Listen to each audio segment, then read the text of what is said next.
Hello and welcome to the STC. This is a very special edition of the STC. You can probably tell by because I've just promised myself that I'm going to do a new thumbnail for this. It's going to be a little bit different to the usual one, because this one we're actually going to talk about Warhammer stuff, right?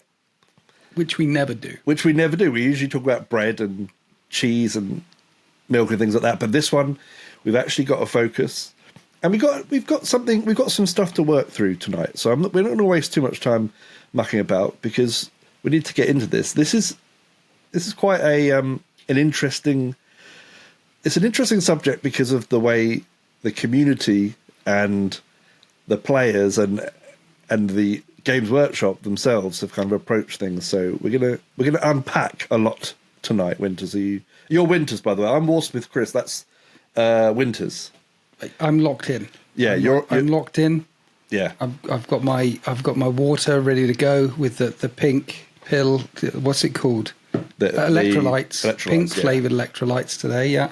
Yeah. I'm also on those now. Ready to rock. You're on the electrolytes as well. Yeah, because you put one in my water not last time, the time before I came round. Yeah. You just put one in my water. You didn't even say anything, and I drank it, and it was good. Anyway, get your electrolytes, people. Get your electrolytes. It is really good. Like that's the ad. If you want to sponsor the podcast and send us loads of electrolytes, just any electrolytes manufacturers out there, talk to him. Anyway, this one, okay, we're dodging. This is a big one, right? We're talking tonight about the Horus Heresy. Now, 2.0 was, I don't think it's a hidden fact that it was a huge game for you and a huge change for you, and it was a wonderful experience and a wonderful time, and there were many battle reports made, and there was lots of fun, and you were kind of like you put out the Horus Heresy 2.0 propaganda, and lots of people started to buy into it, and then realised, actually, this is a pretty good game, including myself. And what's happened is that Games Workshop have decided to release a new edition of Horus Heresy, right? Now tonight we're gonna kind of unpack what that means and how things have changed. But Horus Heresy 2.0. Do you have any last words for it? Are you sad to see it go so soon? It was hugely successful, wasn't it? Yeah. I think it made a lot of money. And I think that's why we got an edition after 3 years. And I think 3 years is a bit too early. Another year would have been nice, because you spent all of last edition building an army, putting a list together, and you managed to have 3 or 4 games, maybe 5, and then the edition changed. And I wonder how many people got caught out like that. What percentage of the customer base suddenly feel a bit left behind? Sure, when they launch a new edition, lots of people come on board because they're keen to try out a new edition. But there might be some who put it down because of this. And I think a year would have been a bit nicer. It came around quick. People were surprised. Well, I think especially with Horus Heresy 1.0 was... it felt like it was out for thousands of years. And it was super niche, wasn't it, as well? 1.0 and 1.5 was around for 12 years. Yeah. That was chugging away strongly, reliably in the background. That continued not because of Games Workshop, but almost in spite of them, because of a community really, really loved the rule set and really kept playing it, really kept spending money. And so they saw those figures and thought, right, let's do it in plastic. Let's do 2.0. And then, look at these figures. Let's do 3.0. At the start of 2.0, there were no Heresy battle reports on the channel. Well, there was the first edition ones that I did way back in the day. But I stopped playing Heresy, and I started again at 2.0. And when I started, I had my Knights, Custodes, Admech, but no Legions. Mm-hmm. By the end of 2.0, 6 Legions. Yeah. At least 5,000 points each, one of them at 10,000 points. I spent a lot of money. Yes, and it's also... I dived in. That kind of matches your 40k. It's like a 40k level of commitment to it, right? So as a 40k channel, suddenly to get 6 additional armies for this system, that's a pretty big investment in it. And I think it's worth it. Like near the end of 2.0, when I finally realized that actually the game had a lot more to it than I thought. I think the first kind of couple of games I played, it felt like sort of a bit of a killy. Didn't quite understand it because it played very differently. It played like old Warhammer did, and I think we've kind of forgotten about that a little bit. We've forgotten how old Warhammer played a little bit, and we're used to the sort of modern 40k rules. And here was a game that kind of I tell you what, 2.0 to me feels like the 8th edition of 40k. You know, it was the big revival that they actually did well, and it brought lots of people on board. But instead of with 40k, the timing and everything with 8th edition, loads and loads of people immediately started up with it. It was definitely a slow burn. It was like the more people played it, the more battle reports were showing up on the internet, the more channels started dedicating to it, the more people got involved. And yeah, you're right. And for that reason, it does feel way too short. Yeah. Horus Heresy 3.0. So I don't know a lot about it. So part of the thing tonight is I'm going to be discovering, and for people that are in my position, we need to discover sort of how it's changed and things like that, and get an idea of your thoughts on it. But to start off on a positive note, yes, because I imagine there might not be some later, but we'll see. The new sculpts, absolutely fantastic. I love the Saturnine stuff. I love the new massive dreadnought. It's gone back to being ridiculous again, right? And that's the stuff that is great in the Warhammer universe. Yeah. I like the Saturnine sculpts as well. I like it when Games Workshop, when Warhammer doesn't try to be some other sci-fi system, when Warhammer is Warhammer. Those sculpts look very... Land Raider doesn't look like any sort of vehicle that should exist in the 41st millennium, but it's classic, it's iconic, it's beautiful. Boxnauts also. And then the Saturnine Dreadnoughts, they look ridiculous and fun and crazy, and I love them. However, can I just throw a however out there? You can indeed, yeah. The thing about Heresy is people, Heresy players, I'm going to say this quite a few times, but Heresy players love stories, shock horror. Yeah. They love the stories. It's one of the reasons why they're a Heresy player. And so if they're going to fall down their particular rabbit hole of story, they're going to lean towards their particular legion. And while I love the Saturnine stuff, there's, again, a number of legions out there that it doesn't suit as well as others. Mm-hmm. So if you're a White Scars player or a Raven Guard player, for example, you might not want or lean towards the Saturnine models. And I get that. And also I get that they can be a bit Marmite, a bit chalk and cheese. Some people just look at them and go, that's not for me either. So a bold decision for them putting them front and center of this edition, particularly when the box came without a tank. It came with a turret. Yeah. I'll tell you what, though, Iron Warriors fans were looking at that box and thinking, yes, please, go on then. Yeah. Everything in there, beautiful for Iron Warriors. And Iron Hands, certain legions, I'll have two of them, please. Oh, yes, please, that's nice, I'll get two of them. But you want your box to have all the things on it that it needs a tank. Yeah, I mean, they're doing those combat boxes now. I forget what they call. They only mention them. Oh, what, for Horus Heresy? For Heresy. Yeah. And that's got a tank on it. It's got a Rhino, 20 guys, a Leviathan Dreadnought. If you're starting a Legion, you want two of them. Yeah. And it's got a tank in it. A Rhino works as a tank. Yeah, but a turret on the main box with the things. Starter sets should always be like a launch pad for any army, right? They should have enough cool stuff in there that you want to buy them, but at the same time, they should be a point where you could say, right, what I need to add to this to make them Raven Guards is this, what I need to add to them to make them Iron Warriors is this, rather than this is going to look great in my Iron Warriors, but I'd hate to be a sneaky, beaky bunch that had to use this lot, you know? Yes. The last one, there's a perfect example, that Age of Darkness one for 2.0. If you wanted any Legion, you get that box. Yeah. It's a good start for anything. I got 3 of them. So, it was a great starting point. However, my Spartan is still on sprue because because I'll take that off your hands if you don't want it. We'll see about that. But I didn't need 2 Spartans. I had another Spartan already. So okay. But yeah, it was a great box. Again, we had a little bit of problem with the old Mark 6 armor. Some people were like, no one, my Legion didn't use that, but I think there was enough.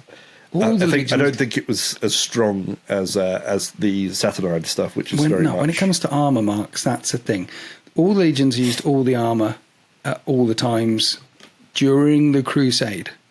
Yeah. So some of them would have more or less of a particular mark of armor for the end. And certain legions are more famous for Mark III, and some legions are more famous Raven Guard, Alpha Legion, Night Lords, for example, for Mark 6, Corvus pattern. There's many narrative reasons you can put whatever armor type. If you're watching this at home and you've got a particular legion thinking, you can use any armor type for your particular army, for your particular chapter, for your particular company, for your particular battle force, whatever the legion itself decided each company was called. You can bring the thing. If you want the thing, get the thing. If you like that armor, the look of that armor, get that armor. Yeah. Yeah. Absolutely. I want to go back on something you said a couple of minutes ago as well, and you said that Horus Heresy players like stories. Yes. Horus Heresy, the game, in a vacuum, is kind of boring if you don't know anything about the universe, right? Because it's the same dudes fighting the same dudes for the most part. Yeah, we it was fleshed out with some other factions and stuff, but the core of the game is dudes in power armor fighting dudes in power armor. So what really brings people to Horus Heresy is the fact that there's this absolutely gigantic book series that I'm assuming a lot of players are very familiar with. I doubt there'd be that many people that just got into it because it looked fancy. I don't know.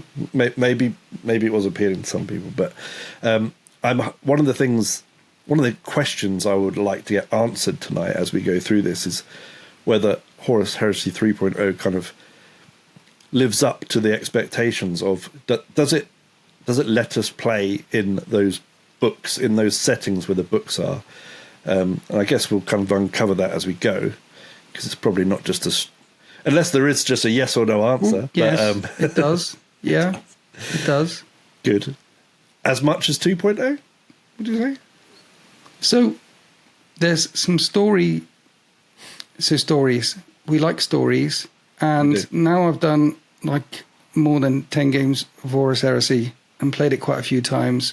The challenge system in the middle of Horus Heresy 3.0 is like a mini story that I look forward to now. When I'm playing a game of 3.0, I'm looking at the start.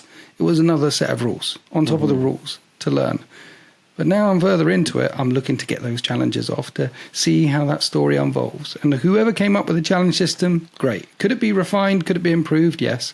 But whoever came up with that idea and do a mini challenge at the start of the fight phase, little story between these two, brilliant stuff. So that's a good example of them injecting storytelling straight into the Horus Heresy 3.0 rule set. 10 out of 10.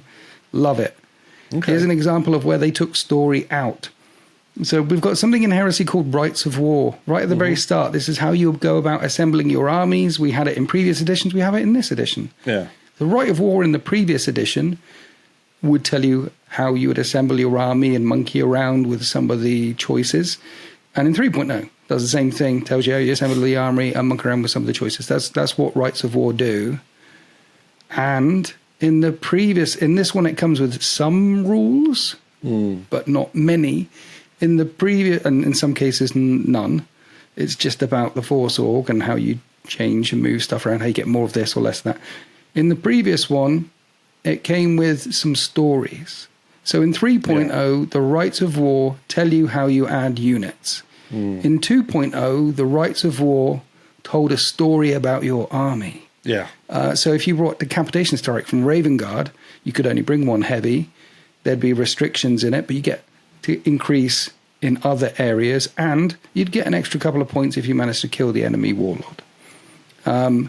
If you brought Blood Angels, Day of Revelations, it said anything with a jump pack, anything that can fly, has got a deep strike. So you started on the army, on the battlefield with some stuff, and then you were launching in a bunch of Blood Angels from the sky to do this Day of Revelations thing. It told a story.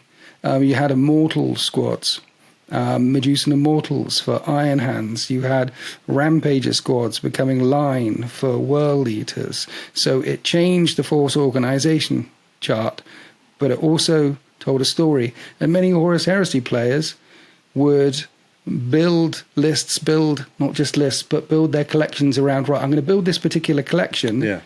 And this collection is going to be Fury of the First, along with Decapitation Strike, so you could show a couple of different looks. Well, that's exactly what I did with Iron Warriors, because I loved the theme of their, is it Hammer of Is it Hammer of Olympia? Hammer of Or is that Olympia. the name of the book? Yeah. Yeah.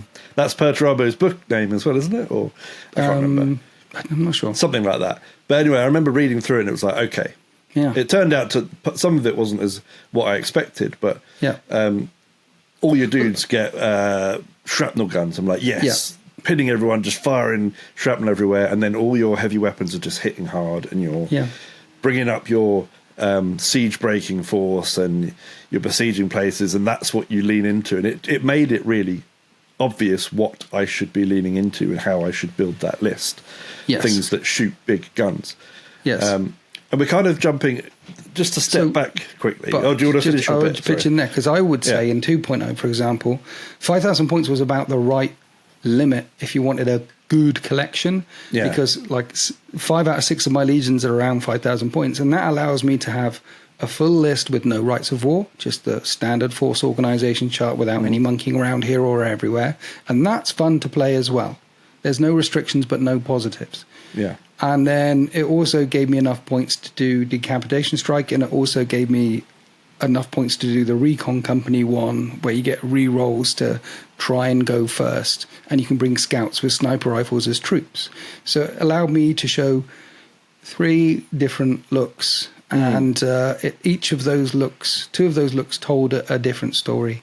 So the challenge system, perfect storytelling in the middle of 3.0, and then taking out some of that storytelling for the old rights of war and translating it to the new rights of war.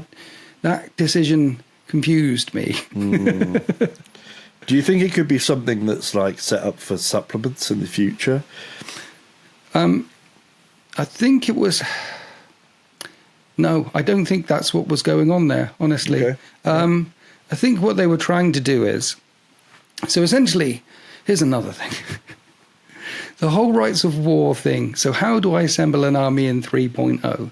In 2.0, it told you on a page or 2, this is what you do, this is the force. In 3.0, the how to assemble your army and the force organization chart takes up 7 pages and a flow diagram with a chart telling you all the bits.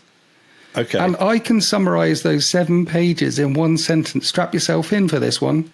If you bring more commanders, you can bring more stuff. Okay. That's what those 7 pages say. Yeah. So there's lots of rules tied around that. And then with that, they take it and run with it for the custodies, and take it and run with it for the admech, and take it and run. But essentially, you know, like in 40K, they made a change in 10th edition when it came to lots of characters. Games Workshop was like, oh, look, people beforehand, before 10th edition, Warhammer 40k, you'd see 2 or 3 characters on the table, and that was about it. No more than that. But in 10th edition, if you add that character to that thing, then that thing does this thing. If you add that character... So now you see 3 units of these things with 3 things attached to them, 2 units of these things over there with these 2 things attached to them. I definitely can I'm definitely, positively, almost probably certain, maybe, that Games Workshop higher up said, look, suddenly we're selling 90% more characters than we ever did before. Yeah. People aren't buying 2 or 3 for their armies. People are buying 10 for their armies. We need some of that juice in Heresy. You need make it so.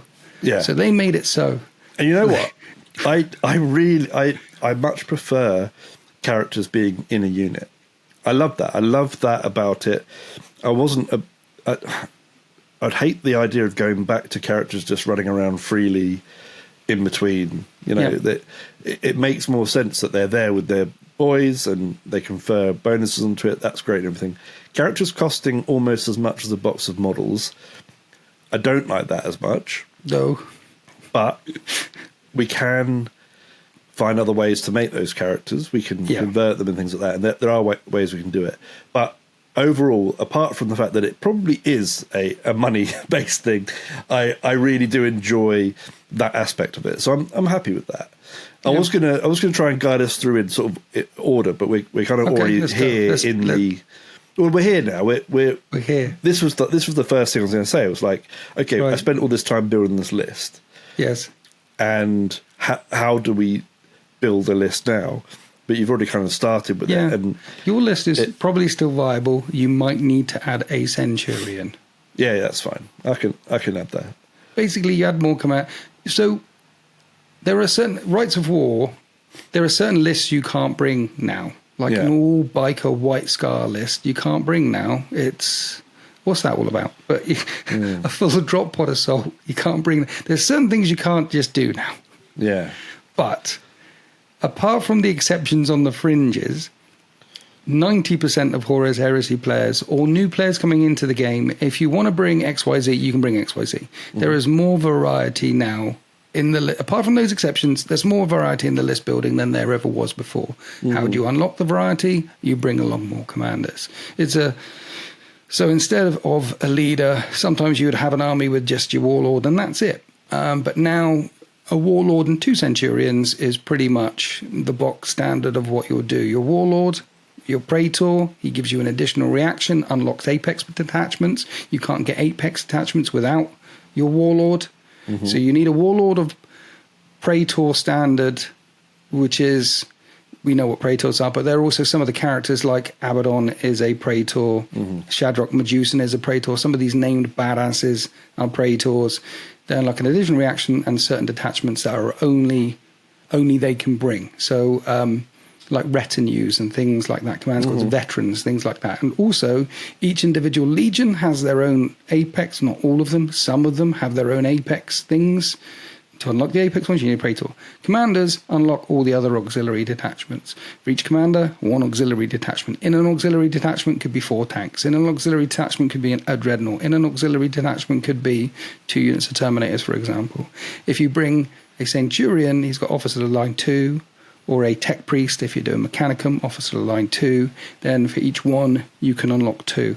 So there were limits to the number of heavies you could bring. Previously, you could only bring like 3 tanks. There were limits to the number of terminators you could bring. Previously, you could only bring 4 units of elites, for example, without going to the rights of war thing.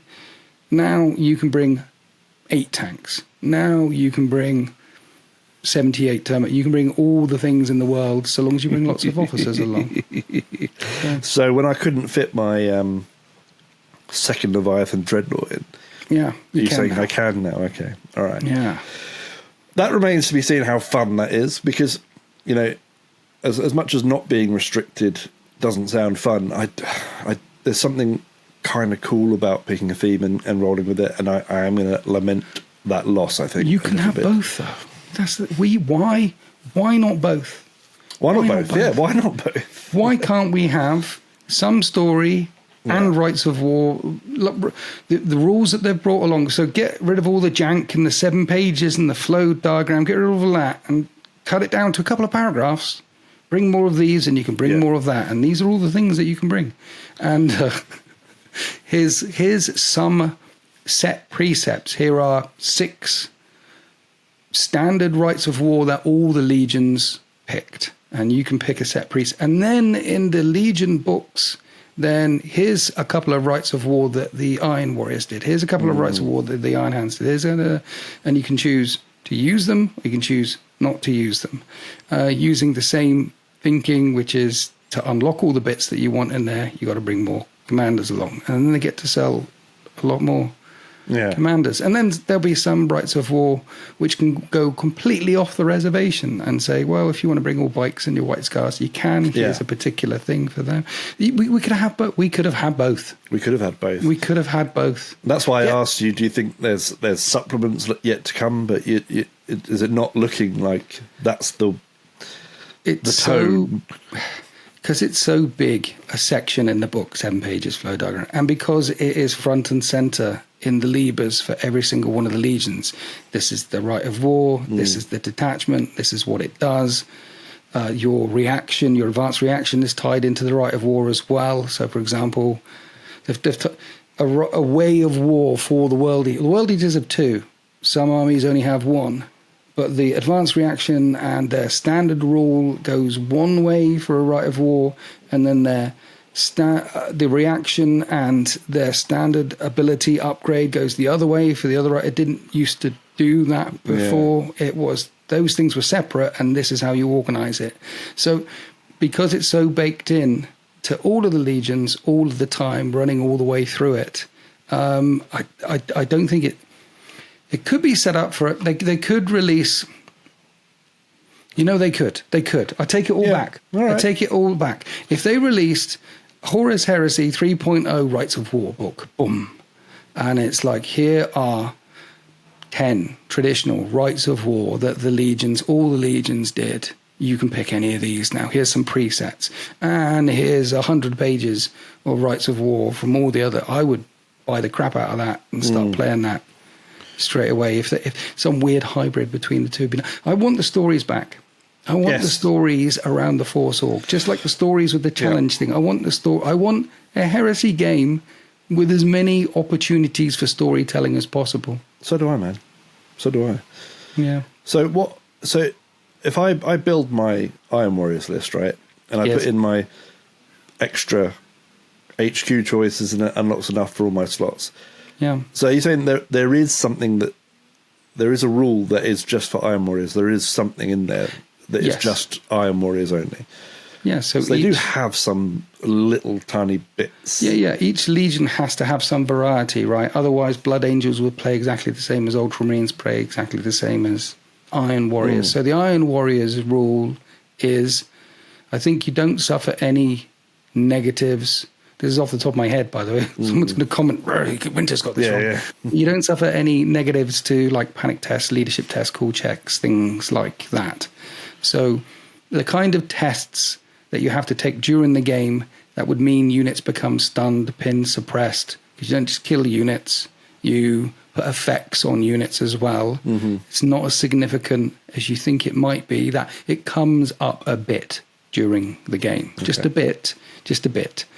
So your special rule, the Iron Warrior special rule, will come up just a bit during the game. But when it does come up, it's a significant buff. And that's how they function. So, for example, Iron Hands, every time you shoot them, as long as you're not shooting the vehicle, -1 strength. Oh, that again. That buff comes up all the time. Yeah. World Eaters, when they charge, +1 attack. That one comes in all the time. So some of the legions won and got some really good base rules, and some of the legions lost.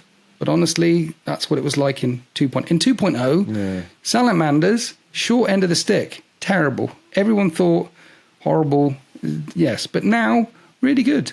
Salamanders have got the good end of the stick now, a really sharp stick that they can poke people with. Yeah, but the important bit is that when I shoot people, it's not counting as 1 strength higher with my las cannons and my. No, it's not. Actually, I could cry. I could actually cry. I could cry. Gone. Okay, well that's disappointing to hear. The reactions, are they the same kind of reactions as before? We're talking about like shooting when someone shoots you, or so everyone gets reactions. Yeah. Beforehand, you could only do 1 per phase. There were some exceptions to that, but you do 1 in the shooting phase, 1 in the assault phase, 1 in the movement phase, and you have 3.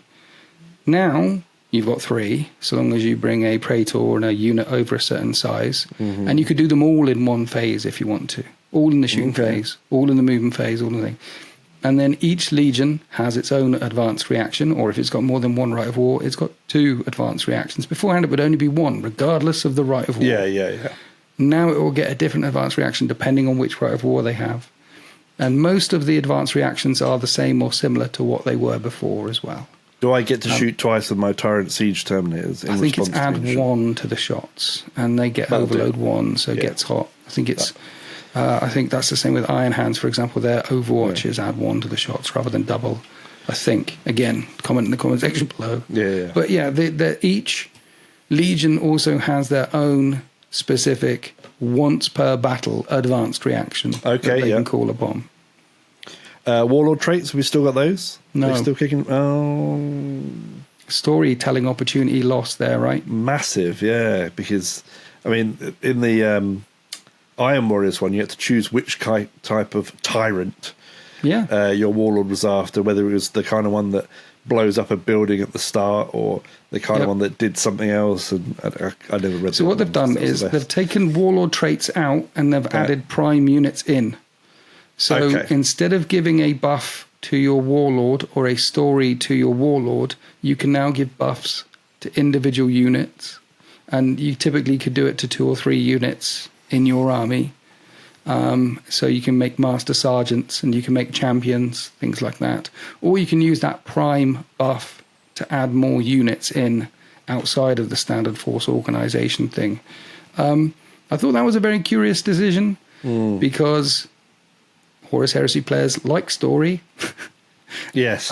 It would have been nice because there was 3 generic ones in the main rulebook. And then each individual legion had one. If I was working for Games Workshop, I'd have had like 10 warlord traits in the main rulebook, six minimum in the main rulebook, the generic ones that you could pick from, because each of those warlord traits told a story, and not all of them were buffs all the time. Some of them were buffs because you were next to a warlord, but some of them allowed you to do other things like call in reserves or re-roll a certain reserve.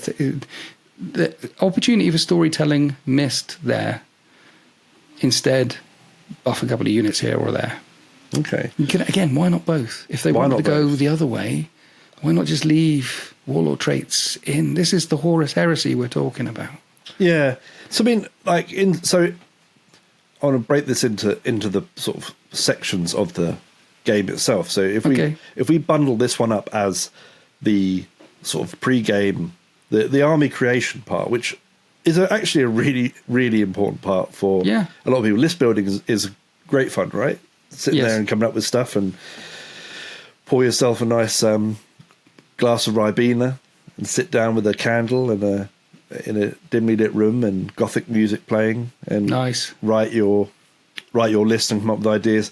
It sounds like we're being pushed into just using the mechanics without really getting the chance to be creative with it and add little bits, sprinkle little bits here and there, like, oh, actually, if I use this warlord trait and I'd take these guys and do this, that would be quite fun. I can sneak in on the side. It's not everyone's cup of tea, but I really like spotting those things at least, or watching someone else on YouTube talk about them and go, oh yeah, I hadn't thought about that.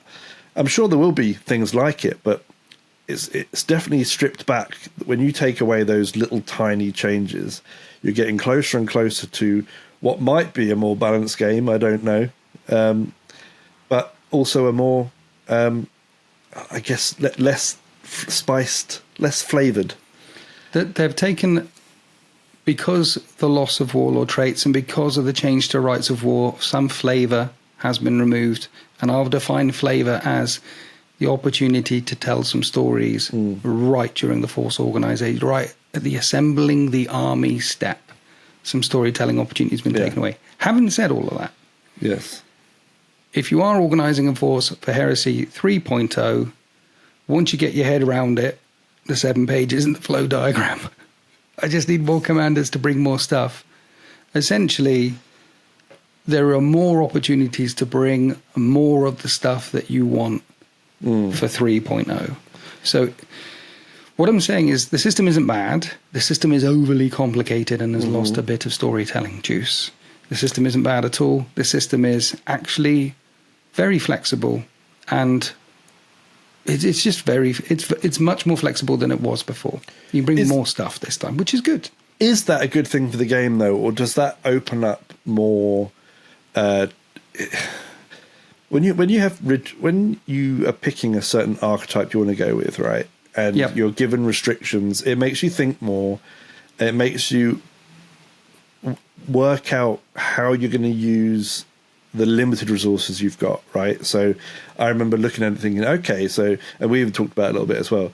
Okay, I could fit some contemptors in here and do this, or then I don't have enough elite slots for this unit of this guy's, and okay, what about a second Leviathan or this or that? It creates challenges that you get to think through in your head. Yeah.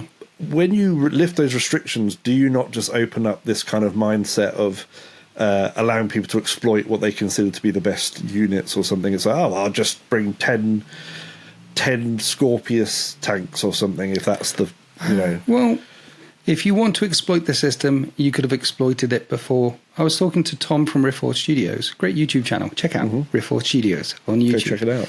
And He'd been to a lot of events. He all from Heresy 1, Heresy 1.5, all the way to he'd played a lot, and he was telling me that how some armies, some factions were very samey, because if you're going to an event, then there are, I don't want to say that guy, you know what I mean? People, if you go into an event, you want to bring some people want to bring their strongest army. Some people really lean into it. Then there's those guys. Then there's so the meta shifts. There's a tournament meta. There's a high end meta. There is an event meta. You would see the rapier laser batteries. You would see XYZ in most armies most of the time in the previous edition. Okay. If you want to exploit any system, you can. Yeah. In this one, there is definitely much more room for exploitation. What you're going to see a lot of in this edition is you're going to see triple rhinos with triple retinues in, and all those retinues are going to have weapon skill 5, 3 attacks, 2 up save, combat shield, badasses, without characters attached to them. Okay. Maybe one character in a rhino somewhere, but triple retinues coming up the table in triple rhinos. You're going to see tactical marines all over the place, smothering the board and stopping any deep strike coming in anywhere. Talking about 60 tacticals. Yeah. And then guns.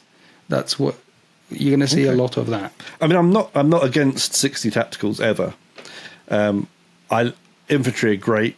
Sometimes Tactical's strong in this edition. That's good. Because sometimes in Games Workshop have not always been good at balancing infantry and vehicles and things like that. And, for example, the old world infantry was pretty much useless up until like a month and a half ago. No one would bother bringing like the proper units or anything. In fantasy, you imagine having big blocks of rank and file soldiers, and they just completely didn't think about that. And now they flipped it on its head, and now big blocks of units are absolutely mandatory and are much better and things like that. So it does make me happy, and it's not just down to a selling point to buy more infantry, because if you want to play one of these games, the infantry really are where you get the real characters from. Shall I sell it to you more though? Yeah, go for it. One thing that Heresy 3.0 does very well, because Artificer Armor's gone, is bolt guns feel good. Bolt guns used to have rapid fire, like they'd fire once at a certain range, twice at a certain range, more if you stand still. Now they fire, like standard tactical marine fires twice, all the time, 24-inch range. If they stand still, Fury of the Burst, they fire 3 times. Okay. Combi bolters on Terminators fire 4 times, and there's no Artificer Armor. Bolt guns feel good. Bolt guns feel like the weapons they should be. If you have a unit in a Rhino, get out next to you and unload everything, or even 18 inches away, unload everything into a normal squad without 2 up saves. But yeah, that's the, and I'm glad they got that right. Yeah. Because in a game of Horus Heresy, if they didn't get the bolt gun and bolt gun action down, yeah. It is 90% of the war right there is bolt gun and bolt gun action, and it works, and it feels, you feel it. Well, that's good. It feels good shooting it, feels good saving it, bolt guns feel good in Heresy. I like that. I think that should be the benchmark for all of their sort of future stuff, because every time you read the books, this has been such a problem forever for Games Workshop, hasn't it? And still, every single book comes out, and Space Marines fire their bolt guns, and people go exploding all over the places, and other Space Marines in power armor blast open and scream, and it's just one volley, and that's it. And it's a hard thing for them to get their heads around. It's still not quite there in 40k, but it's better. And I remember the whole bolt gun revival thing they did before, when they were just so bad. Yeah. Back in previous editions. But no, that gives me a little bit of hope that maybe some of the rules as we go through might be delivering some narrative to it. I mean, the thing is, we've got to mention as well here is that obviously we're seeing this through a narrative, semi-hardcore lens, right? This isn't like top table tournament stuff we're talking about here, right? Because they might have a completely different opinion on 3.0 because they might have worked out. I know you're the 2021 No Retreat Legend of Legends champion. Yeah, I'm glad you mentioned that. Yeah, I understand that pedigree. You're running through the veins. You're well experienced in tournament play, but no one wants to be crap with their army, do they? No one wants to be crap with their army. But I'm just wondering, tournament play can be so far removed from average player's experience that, I don't know, 3.0 might be amazing to like really top end tournament players are like, I can do what I want now and I can bring 40 of this tank or something. I don't know. There were Heresy tournaments when there was 2.0 and 1.0. There were, but they were few and far between. There were a lot of Heresy events. I'm going to one in October, and it's a Heresy event. There is no winner or loser. Either the Loyalists win or the Traitors win. There isn't a single player who wins. There's no first place, no last place. That sounds like one of our Do the Loyalists events. and Traitors win? Huh? That's not one of our events, is it? No. No, okay. I haven't checked the old schedule to see what we've been putting on, but yeah. Attrition Gaming. Check them out on Facebook. Attrition Gaming, yeah. Alternatively, check Stronghold Wargaming out. Or check out Stronghold Wargaming. We put on Heresy events as well. Yes. But not next month. Probably next year at this point.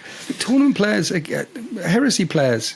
Heresy, look, if you're interested in tournament play, there's an edition for you. It's called 40K. Yes. It's built from the ground up for tournament play, for competitive play. A lot of Heresy players, not a lot, but there is a percentage of Heresy players that have come from 40K because they don't want to keep that. You've got to keep up with the meta. You've got to keep on top of it. Otherwise, your army just slides to one side. There's the relentless churn of 40K. There's balanced data slates coming out all the time. Codex is coming out all the time. 26 factions now they need to keep up on top of, and Codex is still coming out like 2 years after an edition. At least in Heresy, you get the rulebook and you get the codexes at the start. Yeah. And throughout the whole of the previous editions, none of the points changed, none of the rules changed. There was just a big fac and errata answering all the things. And I hope that's what they'll stick with in Heresy, and I hope that's what they're stuck with in Old World as well. There's like big facts, big erratas, tidying everything up. But the points are still the same and the rules are still the same. And that appeals to a lot of ex-40K players. So that's why I think there isn't a big tournament scene in Heresy 3.0, 2.0. And if they try and push it in 3.0, I don't think it'll... It's not what... I mean, know your audience. People like stories. Horus Heresy players like stories. The opportunity to play some of those armies that they've read about in the books on the battlefield. I think know your audience is a bit of a rough bit of advice for Games Workshop. I've pretty struggled with that particular one for a while. Yeah, they have, haven't they? Yeah. But if it's anything to go by... because I have stayed on top of the Old World and I have stayed on top of the changes. 1.5 really does feel like almost like a new edition. So if they do something like that with Heresy 3.0, seeing as they have done it with the Old World, you might see some really massive changes without like almost bigger changes than we've seen in 40K from between two full editions. It's really big, the changes. It's crazy.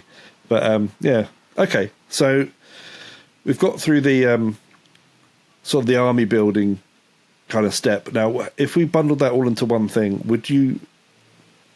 how would you first of all rate it compared to Horus Heresy 2.0? Have we gone back a step? And within the context of 3.0, is it a good army creation system? Are we at least happy within the context? So if you're a collector and if you're a collector, having more opportunity to get more of the toys that you want on the battlefield is a good thing, right? Mm-hmm. I want to play with more dreadnoughts. I want to play with more tanks. I want to play with more X or Y. Here's a force organization chart that allows you to do that. Mm-hmm. So at first glance, it seems glorious. But it's the best idea and the worst idea at the same time, because it's 7 pages long with a flow chart and it takes a lot of flavor, a lot of storytelling out of the edition that came before, because it wasn't just about the units that you bring. Yeah. It was also about some of the spices that went on the pizza. Yeah. Do you put spices on pizza? Probably You can not. put plenty of spices on pizza. Do you put pineapple on pizza? Probably No. not. I'm not even going to go down that route. That's ridiculous. So it was both. This is the thing about Heresy 3.0 for me. It's the best of Games Workshop rules writing and the worst of Games Workshop rules writing in one tome. Oh, great. It is like bolters feel good. The Force Organization chart, great idea. More commanders, more stuff. But Okay. Drop Pod Assault, gone. White Scars, biker armies are all over the internet now. People can't field them. You legally can't field them. Bring them in 40k.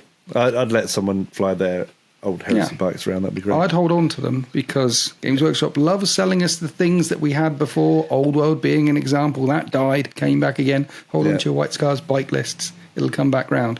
Ultimately, if you didn't know 2.0 and you came into Heresy 3.0, it's a good and bad system at the same time. It's open and complicated. It's easy and complicated at the same time. It's really quite confusing. But yeah, you can bring what you want. Bring what you want. Just bring I tell you what, I wouldn't even bother. Personally, this is just me. I wouldn't even bother trying to write a list for it without a list. You know, third parties come along and they make list builders for this. You've got things like New Recruit and Old World Builder and things like that. I don't want to have to solve a riddle in order to pick my army. So it's not a riddle. I mean, it's really quite simple. Okay. If you bring 3 Centurions along with your Praetor, you can unlock anything you want. Okay. So that's the top tip of the day. Pretty much. If you're getting into Horus Heresy 3.0, buy 4 HQ choices. One is the Warlord, and then 3 Centurions. Yes. And then you might unlock the rest of your forces. But also on top of that, like librarians, Psychic Powers got quite a bit beefy in this. Psychic Powers are good, and a librarian is a commander, so you bring him and that unlocks another auxiliary detachment. So because I brought him along, I brought a Dreadnought along. Because I brought him along, I brought something. I can see as this edition grows, in age, in time, I can see most 3.0 armies having 1 or 2 librarians in them. Okay. And again, there'll be certain legions and collectors who choose not to lean into the librarian route because because they like stories. And the legions don't like the librarians or had very few of them. But those legions that didn't have problems with librarians, you're going to see you're going to see 1 or 2 in a lot of armies, or 3 in a lot of armies because they're good. The Psychic Powers are good. Champions, upgraded champions with a prime advantage can get a better weapon skill and more attacks than your Praetor. You can make a champion a true beast on the battlefield. There's some things you can do in that commander slot. They don't want you to just bring a Praetor and 3 Centurions along. They want you to bring a Praetor, a couple of Centurions along, a Librarian, a Champion, and a Siege Breaker. That's what they want you to bring. 6 commanders along. And let's face it, that's how armies function, right? No, I'm if not you want to unlock the that battalion detachment, you need to do someone who's calling the shots. And I like the idea of representing that on the table, having your chain of command, having people, because you don't just have 20 dudes just running around willy-nilly with no comms, not knowing what they're doing. Yeah. You know, that repeated 3 times as your infantry. You need to have someone calling the shots. So I like it. It's good. I've got no problem with having lots of characters on the table. And it's bad at the same time. Yeah. It's good. And it's bad. I've got used to it with 40k, and I like the idea of looking at my units that don't have a HQ in it and thinking, oh, could I slot a little, low level guy in there? Can I fit this or that in there? I like it. So that's cool. So, I mean, I don't really need to ask you this again. We're going to go with Horus Heresy 2.0 had it better. Is that right? Or to a certain extent, I know you said it's good and bad. Overall, is it better? Horus Heresy 2.0 had a better force organization and right of war system. It had... There was less flexibility, but also more flexibility because you could do drop pod assault. You at the edges, if the bell curve was like this, the edges have been snipped away a little bit. Okay. But if they wanted to go this way, all they would have had to do is keep the old thing of doing it and say, because beforehand it was like you could bring 3 HQs and that was it. They could have opened it up, the old force organization chart, and say you can, for every HQ you add, you could unlock an extra 2 heavy. For every HQ you bring an extra 2 heavy, 2 fast, or 2 elites, or 2 troops. If you want to bring 4 extra heavies, or 4 extra fast, or 4, then bring 2 more guys and 2 more. They could have sold more commanders the same way. And the commanders could have been by adding a sentence. Yeah. So you know the Centurion types? Yes. You could give them like another tag, couldn't you? So it could be like a Legion Armist or something. So they've broken that out now. So Centurions are one thing. So yeah, it used to be you have a commander and then you have Centurions and then you tag on what type of Centurion is it? Is it a Librarian? Is it a Champion? Is it a Siegebreaker? Is it what type of Centurion it is? Now you have a commander, now you have Centurions, and then you have Librarians, Esoterists, Siegebreakers, Champions. They're in their own separate thing. They're still in the command slot, but they have their own data sheets now, so to speak. Yeah. So what about this? So what about if they just did a box for each unit type? So you've got elite, you've got your heavy, you've got your fast attack or whatever they are in this. I'm assuming it's the normal selection stuff. Okay, that's all completely changed. So before it was troops, fast, elites, heavies. There was that. And then you'd have allies like Lords of War and things. And now those 4 things have been broken out into 15 things. Or it might be 12. God. Okay, all right. So you've got recon, you've got fast attack, armor, heavy armor, veterans, heavy assault. My brain's already going. There's a chunk of them in there. Okay, I will tell you something, right? Yes. So whilst War Machine, that sounds like it could be a problem. Yeah. At the same time, when I first opened up New Recruit to look at the list of available units for Horus Heresy 2.0 before I knew really anything about it, was buying into it, I looked through that and I thought, what the hell are all these? So maybe that's why they've done it. Maybe that's why they've done it. Because they could have expanded. So, for example, in the elite slot, they Terminators and Veterans and Dreadnoughts were all in the elite slot. Yeah. Now they're in their own slots. Veterans are in one slot. Terminators are heavy assault. They're in one slot. War Machines, there's 3 different things that were in that elite slot. That they're broken out. Same in the fast attack. In the fast attack, they've broken out aircraft and recon and fast attack. So yeah, they kind of like it. I kind of like it. Yeah, that's what I kind of like the idea that you say, I need some like scouting units. Let's look in the recon section. Yes, I need to have some real punch in melee because I'm planning on jumping out of things. Let's look in heavy assault, things like that. Yeah. Okay, so I don't hate that, which is great. Which is great news. So we could have between us then. What we could have done is stuck to the old force organization chart, but instead of troops, heavy, fast, and elites, we'd add another 4.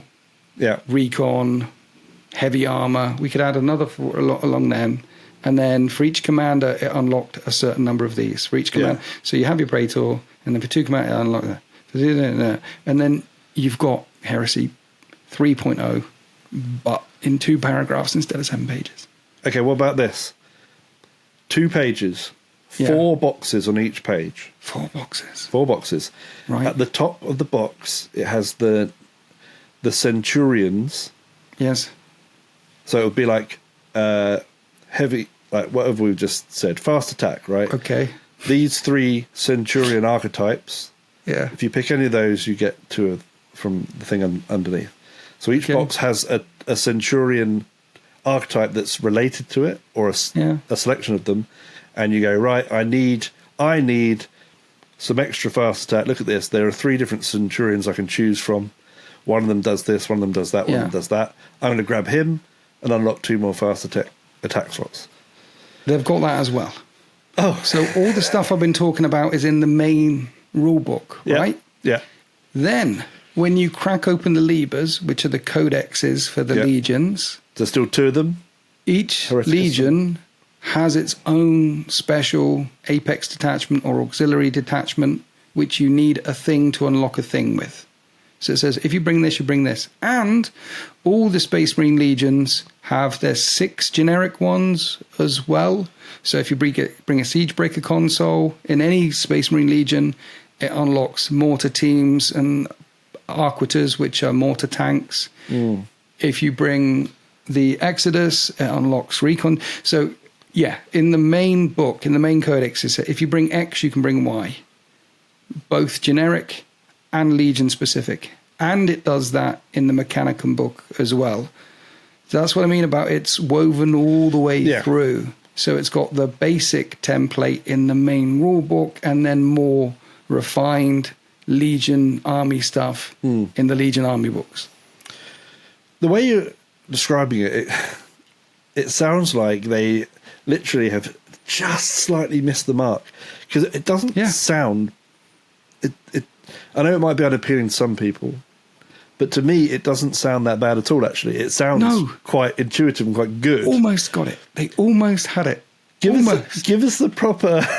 give us Rights of War back. It sounds like we need to just paste that back on top. Give us a bit of flavour, and the rest of it it's all positive. Yeah, I mean, the fact that... It's still positive. I don't think we could talk this much about a 40k edition's army building step from one edition to another. It does... I like the fact that Horus Heresy's got a bit more going on in it, but it sounds all right. It sounds all right. I'm not playing this. This sounds terrible. It's all right. Honestly, it's all right. You can bring all the things you want. It's fine, and there's some flavour in there as well. Yeah, some. Okay, I'm not excited about the Iron Warriors Legion trait. Yes, and I'm not excited about not getting +1 strength at all. That storytelling opportunity lost is really hurting me right now, because I want to stand around in a circle outside your base and say, we're coming in. Yeah. But then also have the weapons to back that up. Yeah. I want to shell the crap out of your stuff. And then you go 10 miles away. No, you're not. And you drop pod on me, or you fly out all your dudes and you mess me up. But if you don't, I'm coming in. But now I'm just like, we're coming in. They're like, well, you got the same shit that we have. Yeah. And they could have, again, it could be everything that they've done, and with the Rights of War, have some generic rules as well. Yeah. And then when you say they missed the mark, maybe that would have been enough just to push it over the edge and go, ooh, this is now storytelling land. I like this. What kills me, again, is the Horus Heresy book series, the story series. Again, is everybody's a super post-human super soldier. Everybody's wearing power armor. Yeah. They put different colors on it, but they're not the same though, are they? They don't behave the same. They don't do the same things. Yeah. That is quite an important part of the universe and the game, is the fact that these guys think like this, and these guys think like this. It's not even down to battle tactics and stuff, These people are fundamentally different in every way to these guys, although they're both wearing the same armor, they're both wearing slightly different colours, That, God, they really need to crack that bit. Yeah.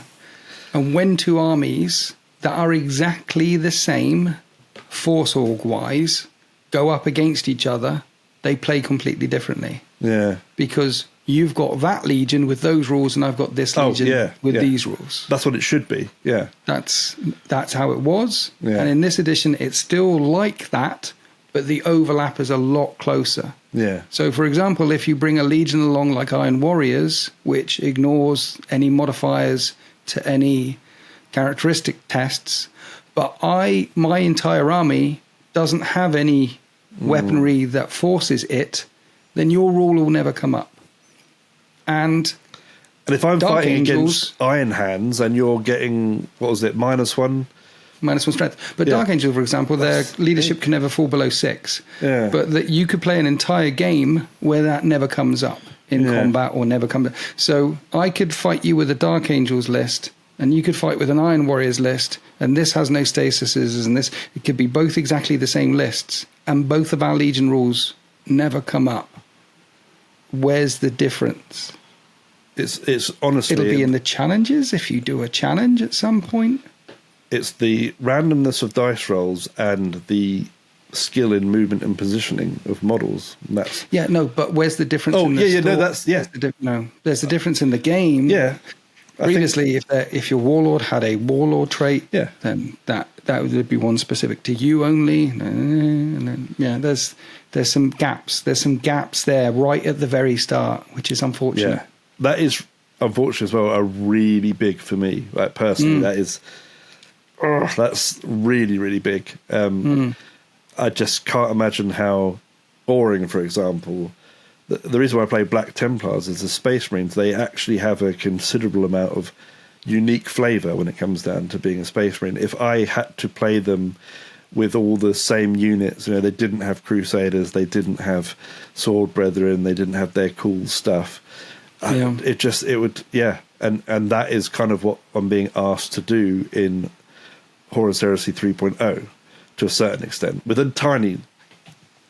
Well, we have to throw out there that each Legion does still have its own unique units. Yes. That only Legion can bring.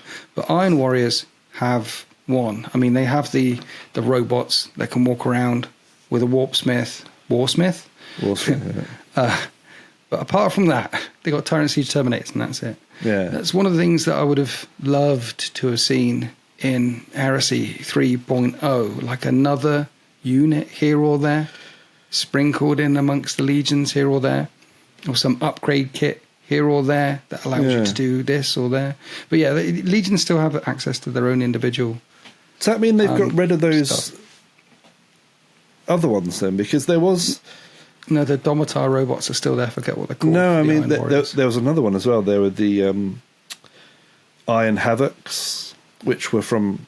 They were Legends. Been from one. Oh, they were Legends already, yeah.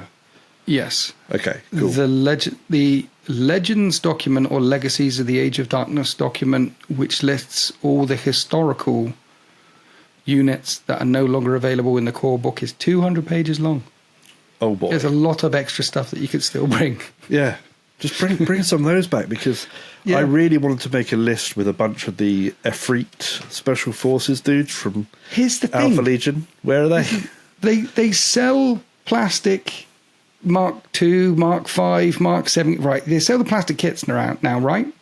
And they sell the heavy weapon kits. Yeah. The missile launcher and the autocat. Yeah. They sell the kits. So as they sell those kits, put a unit in there. Yeah.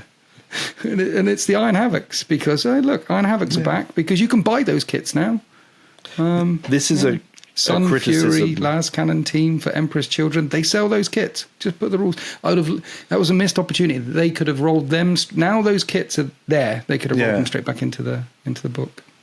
They really should. And this is a criticism for Games Workshop strategy overall. The removing of the idea that we can customize models. And that the people, despite the fact that the models are becoming more intricate and less sort of multi-pose and posable, that people still cut bits off and are happy to do that. But it's the idea that they can't do that because then they'll be alienating people that don't do it or something. I don't know. I'm not a big fan of it, because the hobby growing up was always about conversions. Yeah. It was always that. But this is a completely different debate. But that's a whole other thing. I just think it's sad that we went... Games Workshop. Well, it's not even 3D printing. It's like White Dwarf used to show you how to make stuff. No, their decision now... White Dwarf used to show you... So it was always about a hobby. Adding the hobby first. Yeah. Hobby first, miniatures first, the hobby first. It was always about that. And then leaning away from that, I think there's a whole conversation about 3D printing. There's a whole conversation about third-party suppliers. That's a whole other thing, which is you can see why corporate-wise they're leaning away from that. I think one of them creates the other one as a problem, but Yeah. We're going to dodge this because Dodge that bullet. we could talk about this another time. It's a whole thing because it's a difficult thing to navigate. But the fact that we've managed to do like the best part of an hour on just the changes of the Force Orc is really well. It's interesting because every time you've said something, it's revealed another aspect of it. So they've really shaken it up. But I think the overall thing we're coming away with was that maybe 2.0 was handled that bit better, but we nearly got 3.0 to a good spot. It was a slight swing and a miss, which means that there's a chance in the future that it could be repaired. It could be fixed. Maybe, I mean, it feels like that the big 1.5 FAQ they released for the old world is somewhat based on how they saw the gameplay emerge, right? They've seen that the infantry blocks and stuff weren't being used. No one was using them. And that's the idea of the game they were trying to make. So if they see something like that in Horus Heresy 3.0, maybe we will get like an FAQ that starts to bring something back. I mean, to a certain extent, would the old Legion traits and things like that, would they just translate on top of the core system? Because we haven't even got into the actual game system yet. Like, let's say Heresy 4.0 fixes it. What is the fix? The fix is Rights of War don't just unlock units, they also unlock rules. And those rules can be a sentence or two long, like Decapitation Strike, like +1 strength if you shoot a thing. Unlock a bit of flavour, unlock a bit of story. Heresy 4.0 reintroduces warlord traits. And expand it. I'm hoping that's Heresy 3.5, to be honest. Or 3.5. But yeah, there's opportunities to tell more stories right at the very start when you assemble an army which have been removed, which is a very curious decision. The legacy units, have they had their data sheets updated to exist in 3.0? Yes. Yes. Almost everything is back. Almost. But there are some exceptions. Rampages can't take jump pack. There's a bunch. If there's some, yes, let's say it's 95% there. In that case, those units exist then, because unless you're going to these, unless you're in the Horus Heresy tournament scene, which isn't huge, those legacy units are there then. They're viable units you can pick. I mean, in most cases, yes. If I brought some Iron Havocs out of that, you wouldn't reject me, would you? No, of course not. I'm not going to. But Iron Havocs are fine. Bring them along. Yeah. I like it when people turn up and play games with legacy units. It means that's a level, like you start off in 40k, right? No one comes into the hobby like Horus Heresy. Kids don't see Horus Heresy and start. No, they see Games Workshop and Space Marines. They start there. And then they come into Horus Heresy. Maybe 1% of the Horus Heresy gamer crowd actually came through the books. But it's a derivative of. So you slide down a level. And then you focus on your Legion and how you're collecting it and da-da-da.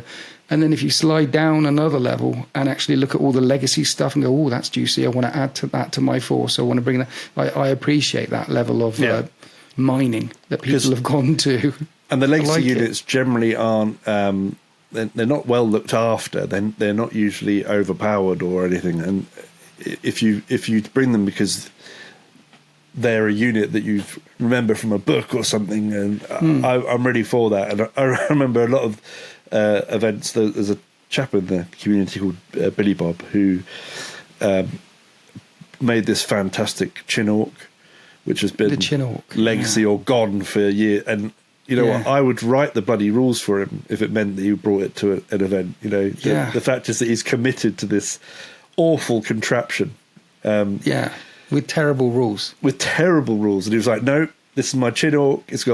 He's sculpted loads of goblins, Gretchen hanging off the side of the helicopter. All over it, hanging off. It's fantastic. Yeah. So I fully encourage that. And again, it's down to we're talking about it on on a product level here, not you and your mate, because you and your mate can come up with whatever you want. Really, it is at the end of the day your army and your game, but within the confines of the rules, if you were to go out and play with strangers, this is what we've ended up with in 3.0. Well, you see, the other thing so this is a tick, this is a win, this is in the win column for Games Workshop. Okay. Grant them wins when they do some win. They should get it when they do it. So here's a win. For 40k, the legacy stuff, it's not even called it's called Legends in 40k. Legends, yeah.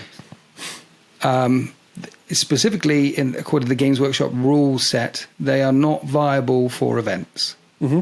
You have to use the Codex stuff. You can't go and pick something from Legends that has been legended. Heresy, you can. Oh, well, they've said these are... Yes. Okay, that's pretty big. That's pretty big. Big win. So they're happy enough with the Legends data sheets to say, go ahead and use them. All Legacies units are viable in events. Let's go. It's up to they actually have a little bit below that saying, well, it's up to the event organizer. Obviously, yeah. If he wants to, but they're going to be viable in all the Games Workshop events, etc., etc. So that's a win for that. They're like, okay, yeah, sure, you guys like these things, you can bring them. Can you remember what the name of the Legacy Alpha Legion unit is that are like super special forces? Is Efrit something? No. Efrit something around that.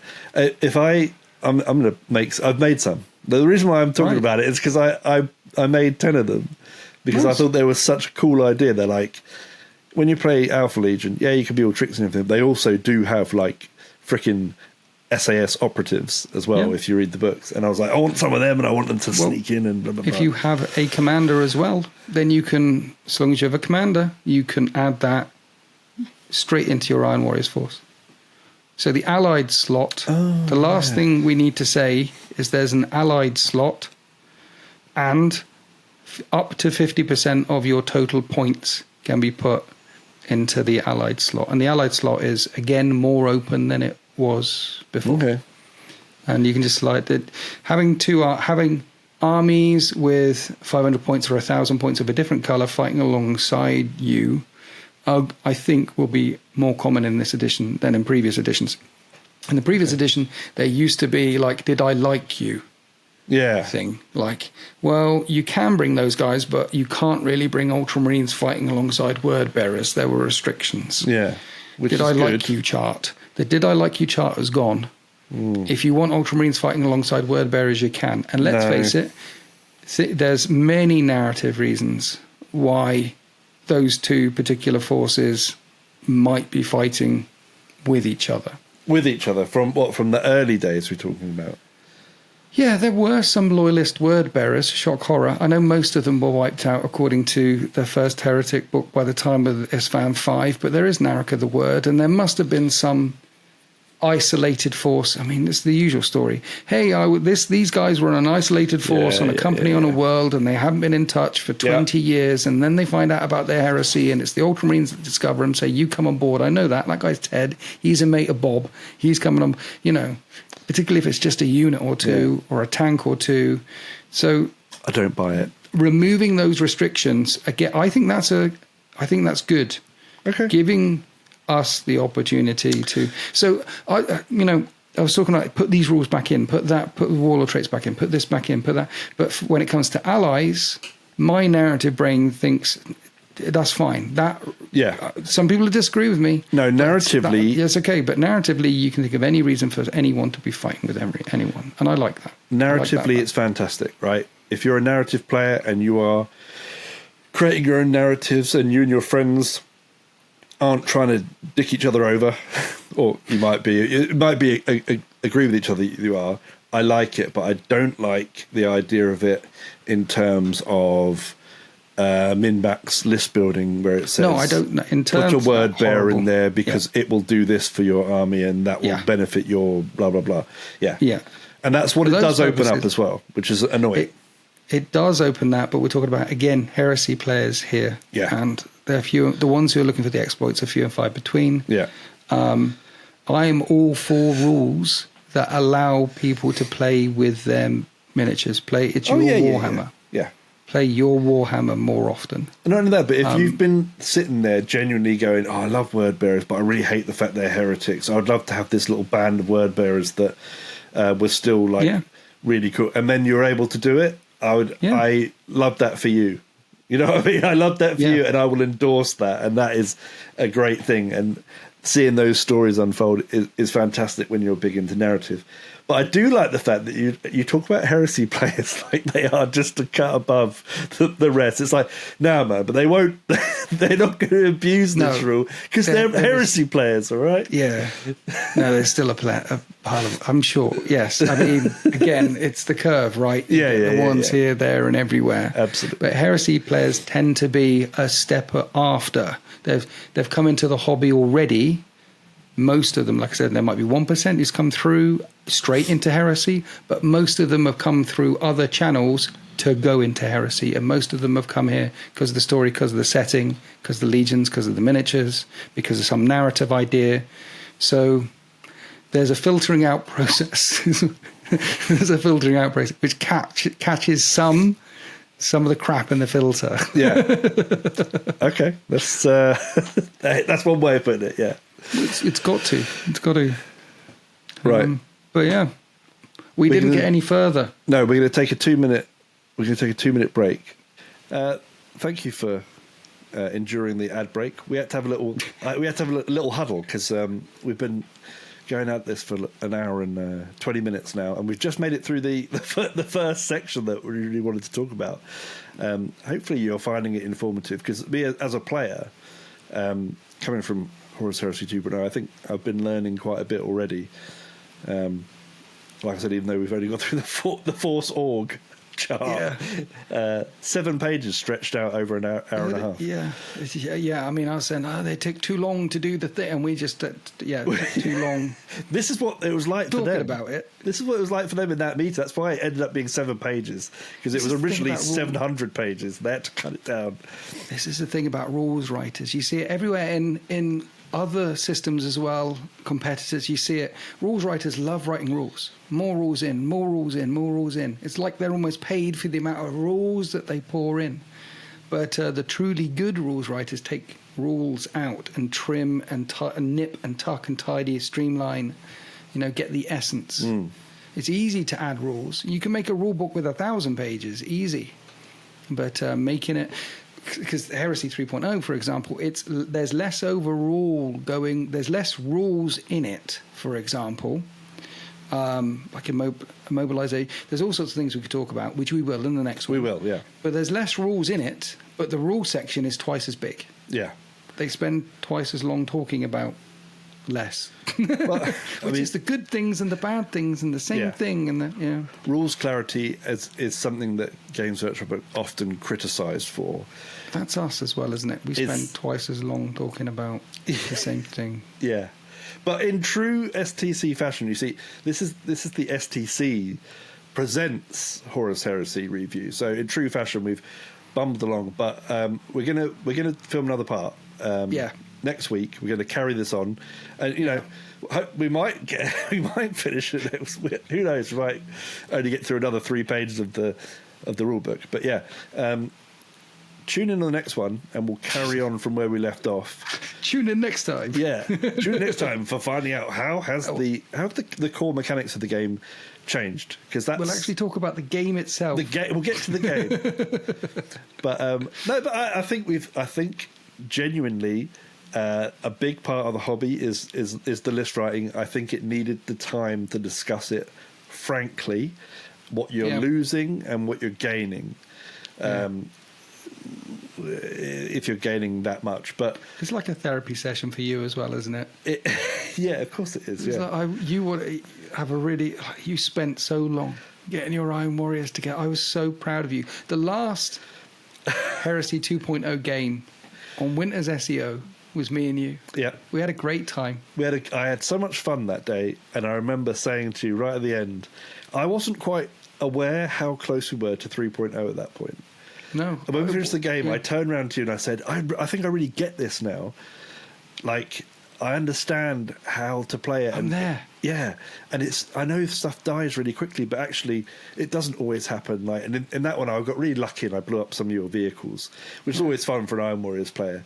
But I saw how sort of quick paced the game was, but at the same time there was still a lot of sort of depth to it, and how you were blocking me with stuff, and how you were able to defend an area with just one guy because of the way the mechanics worked. And I was like, okay, this really makes sense to me now. And even when you're losing, there's ways you can really impact the other team. It's not like I've got 3 40k units left that have been diminished to uselessness. The mechanics allow for stuff to happen. But and then you were like, yeah, this is probably the last one. And I was like, what the last, what? You never invited me back? No, this is the last one of Horus Heresy 2.0, because 3.0 is coming out. And that was that. So I have made a pledge that I'm going to try 3.0. Hopefully sooner rather than later. Or maybe I'll get in and I'll love it and it'll be right at the start and I'll get some time with it. But I am kind of sad that I missed the bulk of 2.0, especially seeing how much you put into it and how much you loved it. And obviously we're aligned on what we like about war games. I think we like the storytelling, we like the fun stuff and the epic moments. And it was, I mean, I love war games. I love war games. Yeah. But 2.0 was one of the best ones I've ever played. Yeah. But it's like the old 40k editions. They live in your heart as a really great memory. And, 3.0 is not going to be the last edition. No. There'll be more. And yes. It is the nature of the game, isn't it? It's the nature of being a hobby fan, is that you'll have ups and downs with all your favourite games. And there are periods where I spend a lot of time and a lot of money on the hobby, and there are periods where I spend less time and less money on the hobby, but I'm still in the hobby, still having fun, still rolling dice, still chucking beers down my throat and rolling around on the floor. Yes. It's I'm a war gamer, and here we are. 3.0. It's been fun. I'm enjoying 3.0 now, and I'm keen to talk more about it with you. We will get into the meat of that on the next episode. Hopefully, we'll get that done next week, as long as I don't get called into any last-minute jobs, which has been happening a lot recently. I apologise for the lack of STC, but it is unfortunately real life. Also, a little baby, and I have a little baby as well. But I chuck her in spawn. I leave her in the bathtub. And I grease up the sides so she can't get out. And that's how I usually film the podcast. But yeah, we'll come back to that. Also, you can catch me and this guy on the channel. We're bringing the Black Templars for quite a few sessions in a row. We're going to do some. I'm going to do some Black Templar growth with the new codex. We've already done one. I think we've got one lined up every month for ages. So catch us on the battlefield, and we'll be back with another STC presents the Horus Heresy 3.0 deep dive review, breakdown, dissection, part two. We'll get onto the game mechanics. We haven't had a chance to be super silly this time, which is annoying. But if you've made it this far, you don't have to comment because this is a different kind of STC. But you can if you want. You can say something. Banana. Pop in and say hello. Just pop in. Banana. Say hello. And I personally love you very much. Do you love them as well? I love them all. You love them all? Write banana in the chat. Let's see a tsunami of bananas. And then there'll be people commenting who didn't make it to the end. Yeah. Wondering, why are so many people writing banana? Just write one comment, banana. Yeah, just That'd banana. Be hilarious. Yeah.